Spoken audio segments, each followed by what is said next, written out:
আসসালামু আলাইকুম। দেশ ও দেশের বাইরে যে সকল ভাই ও বন্ধুরা এমনি শামীম রেজা পেজ দেখছেন, তাদেরকে জানাই আন্তরিক শুভেচ্ছা অভিনন্দন। আপনারা দেখতে পাচ্ছেন এই যে নদীতে নতুন জোয়ার এসেছে, নদীতে পানি থই থই করতেছে দেখতে পাচ্ছেন।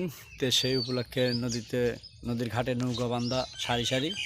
তো আমি একটা নৌকা পর বসে আছি, এখানে দেখে মনটা ভরে গেল। নৌকাটা দেখেন কত সুন্দর। এই এলাকায় যখন বর্ষা হয় মানুষজন বেড়াতে আসে, এই সুন্দর সুন্দর নৌকা উঠে ভ্রমণ করে। তো সেই নৌকাতে আমি সবার আগে চড়েছি, দেখতে পাচ্ছেন। কিছুদিন পরে পানিতে ভরে যাবে, ভরে গেলে এই নৌকাগুলো চলাচল করবে, সবাই এসে উপভোগ করবে আনন্দ। তো সবাইকে ধন্যবাদ, ভালো থাকুন, সুস্থ থাকুন। এগুলো আমি বিদায় নিচ্ছি। মোহাম্মদ শামীম রেজা। আল্লাহ হাফেজ। দেখা হবে পরবর্তী যে কোনো ভিডিওতে।